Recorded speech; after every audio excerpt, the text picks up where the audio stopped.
Guys, it's 2024 and you might be watching this video because you hardly achieved the goals you set for 2023 and you're worried that will also be the case for 2024. A study suggests that only 9% of Americans who make resolutions actually complete them and 66% of people quit their resolutions by the end of January. It's true that not all goals are achievable, but most of us are quite serious when we set goals. And when we fail to achieve goals, it's often the issue with our own strategy rather than the goals themselves. So if you're one of the 91% of populations who don't end up achieving goals, then you'll learn exactly why you always fail in this video and more corrective ways to set goals that you can actually achieve.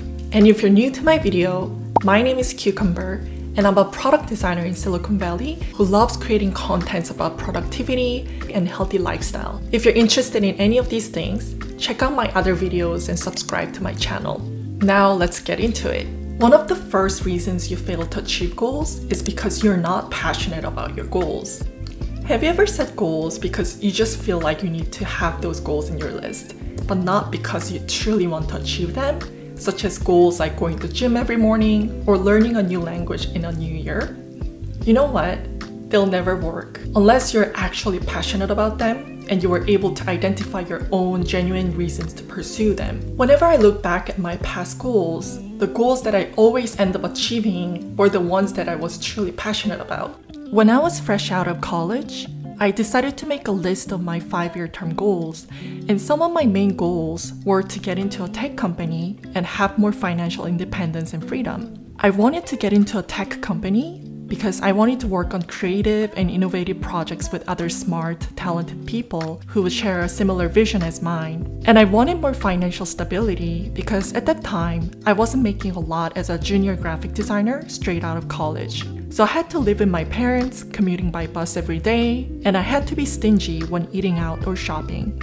But truthfully, I wanted to be more financially independent so I could live alone, pay off my student loan as soon as I could, travel a few times a year, and still be able to save enough for future investment. So these were the main reasons why I set the goal of getting into a tech company and having more financial stability. And only after 2 years, I was able to get into a tech company where I was not only working on exciting projects, but also making enough to achieve the financial independence that I wanted. So before you set any goals, always ask yourself, am I truly passionate about this goal?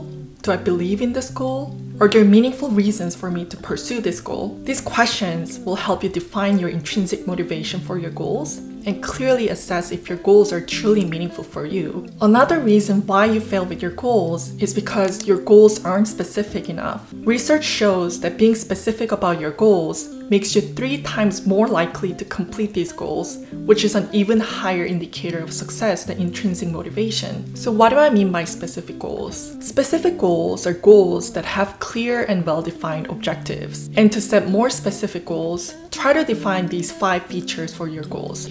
What the goal looks like when it's achieved, when it will be achieved, where you will achieve it, how you will get there, why you want to achieve that goal. For example, let's say your goal is to become more fit and healthy in 2024. The issue with this goal is that being more fit and healthy is not clear and precise enough. There's so many ways to be fit and healthy, such as through a balanced diet, running, weight training, and many more. It's just vague and unclear what you mean by more fit and healthy and what actions will be needed to get there. Also, there's no specific deadline for this goal. It's so crucial to set deadlines because they provide a sense of urgency and accountability that can prompt you to take action in a timely manner and reduce the likelihood of procrastination. They also give you a clear endpoint for you to work towards so you can stay focused on your goals. Let's try defining those 5 features to make our goal more specific and clear. What? To become more fit and healthy. When? By December 31st of 2024. Where? At a local park. How? By running for 1 hour in the morning 3 times a week. Why?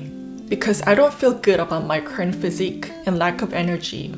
And based on these items, you can rewrite your goal statement like this. By December 31st of 2024, I will get more fit and healthy by running 1 hour in the morning, 3 times a week at a local park, so I can feel great about my physique and increased energy. You see, this goal is already way more effective because now it has a clearly defined way for you to be fit and healthy, which is by running 1 hour in the morning, 3 times a week at a local park. And then it grounds the goal by stating your motivation, which is to feel great about your physique and increased energy. Another well-known framework to set more specific goals is SMART goal framework, which is to set your goals by these 5 principles. S stands for specific, M for measurable, A attainable, R relevant, T for time-based. The key for both frameworks is to clearly define your goals in a specific and measurable way so you know exactly what to do in order to get to your goals. The third reason that you don't achieve your goals is because you don't have milestones or actionable small steps for your goals.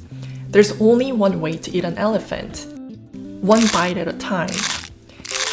It's often daunting to approach goals when our perception of them is so huge like an elephant. But if you're able to reframe the perception as something smaller and more actionable, then we're more likely going to pursue it. That's why it's important to break goals down into bite-sized, actionable steps. Once you set a specific goal, you should identify key milestones. These will be major steps or phases that are required to reach your goal and can help you make significant progress towards your goal.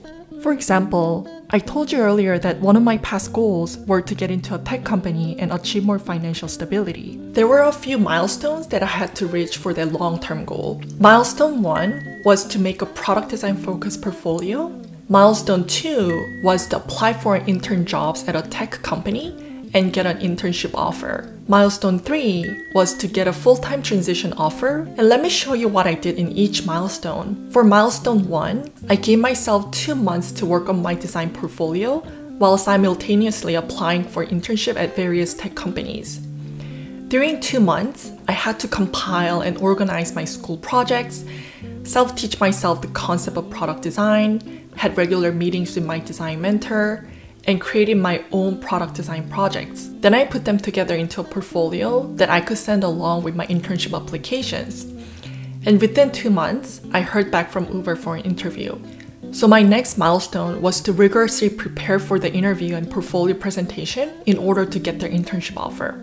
By the way, if you want real tips for nailing your portfolio presentation, you can check out my portfolio prep video, which I'll link here. So that entire process took about a week, where I had to complete their design exercise, prepare one-on-one interviews by watching a lot of YouTube videos, and after a week from my interview with Uber, I successfully got their internship offer. Then, my final milestone was to successfully complete my 3 months of internship and seamlessly transition to a full-time position by the end of the internship. Although there were many external factors to determine my full-time offer that were beyond my control, I tried my best to leave a good impression in my team, worked very hard for each project, and diligently practiced my final presentation. So at the end of my 3 months, I was able to get the full-time offer. Although some of these milestones naturally occurred without pre-planning as I went along with my internship journey, in each stage, I was still able to identify what the next step would be and come up with small actionable tasks I needed to do in order to reach the next milestones. So it's important that for your goal, you have to identify key milestones with a reasonable timeline that you need to reach so you can make meaningful progress towards your goal. Another big reason why you fail to achieve your goals is because you don't track your goals. This part is so crucial, guys. Even if you do all the work to specify your goals and list down actionable steps and milestones, if you don't regularly review your progress, you'll likely fail. Here are some reasons why you need to track your goals. First, visibility of your progress.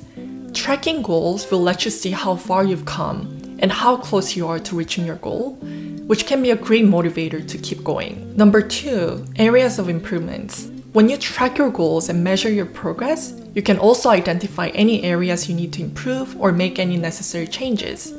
If you're not moving as quickly towards your goals as you wish, then you can identify certain roadblocks or any issues with your approach, which you can review and make the necessary adjustments. Number 3, accountability. Tracking goals can keep you accountable. If you don't track your goals, it becomes easier to let things slide and not take your goals seriously. On the other hand, if you hold yourself accountable by tracking goals, you're less likely to procrastinate, because you don't want to let yourself down and continue all the progress you've made so far. Then how do you track your goals? First, you need to determine what tasks or habits you want to monitor and how often you plan to do it. These things should be smaller building blocks that will help you eventually hit your goal. Let's use the same fitness goal we made earlier. The goal is to get more fit and healthy within a year by running 3 times a week. So your task is simply to run 1 hour 3 times a week. Then you need to establish a schedule to follow. Find the best days and times in your week that you can run 1 hour. You can either spread them apart by Monday, Wednesday, and Friday, or if you feel more motivated during weekends, you can do Friday, Saturday, and Sunday morning. As long as you find 3 1-hour time blocks in each week that work the best for you, it doesn't matter which days, and you can adjust or pre-plan your other schedules to carve out that time for this habit. Then you can use any kind of tracking system to mark off each time you complete the task. It can be on your notebook, goal tracker apps, or a whiteboard with your task assigned for targeted days. The frequency of reviewing your goals can depend on the nature of your goals. But for our fitness goal example, you can track it daily and also in a slightly longer span of time, such as every week or every month, so you can regularly check how you're making your progress. For long-term goals, a quarterly or semi-annual review can be helpful because they will help you see the bigger picture of your progress and make any necessary adjustments if needed. And each time you review, make sure to evaluate your progress to see where you made meaningful progress and where you fall short. And if you fall short, identify the reason so you can address it. What also helps a lot is setting up your environment to make your habit easy. If you decide to run the first thing in the morning as soon as you wake up, on the night before, you can prepare your runners, workout clothes, and water bottle and place them somewhere visible so you don't end up forgetting or skipping them. Lastly, establishing a reward system to celebrate your wins or reaching certain milestones can be a great way to motivate yourself to stay on track. You can review your milestones or smaller goals and decide which reward you will give yourself once you hit them. With our running goal as an example, you can treat yourself with a nice massage or get a gift from your wish list once you successfully hit a monthly streak. This can give you the extra push and encouragement and also something to look forward to work towards. Another fundamental reason why you fail with your goals is because you don't think of achieving goals as a journey. One of the critical reasons I've learned in my path towards achieving goals is that unexpected events will inevitably occur, and sometimes it's difficult to predict or plan around various circumstances. And because of this variable, there will be periods or moments when you will slide off track towards your goals or cause you to take longer time to complete your tasks, which can make you feel behind. That feeling can be quite discouraging and potentially erode your motivation to keep pursuing goals. And that's why it's important to approach goal achievement as a journey filled with ups and downs. Once you shift your perception towards your goal achievement, you'll acknowledge that unexpected challenges and obstacles along the way are expected. So when we face them, we can let our guards down and allow ourselves to experience them fully. We can then take valuable learnings about life and get deeper understanding of ourselves. When you think of achieving goals as a journey, you also learn how to navigate a wide range of situations more flexibly. Instead of dwelling on negative emotions that can sway your judgment, you can perceive your situation more objectively and come up with alternative plans to continue with your journey with flexibility. Lastly, you'll be able to reflect on your journey with openness to learn and experience rather than judgment. This will help you develop more compassion towards yourself regardless of the outcome and build resilience for the way forward. It's important to embrace your failure and realize that it's really not the end of the world. I believe that's the best way to take full control over your life because it can help you make intentional decisions that are best aligned with your personality and values. So when you set your goals, ask yourself how you're perceiving this process and if your mindset is closely aligned with what I've described. Okay, so those are the 5 reasons why you are likely failing to achieving goals and ways to improve your goal setting strategy. If you've been a goal slacker, I hope this video was in any way helpful for you to identify potential issues with your own strategy and gave you some knowledge on constructive ways to set goals. If it was useful to you, please like and subscribe to this video. That will mean a lot to me. Thank you for watching, and I wish you the most fulfilling and adventurous year in 2024. Bye!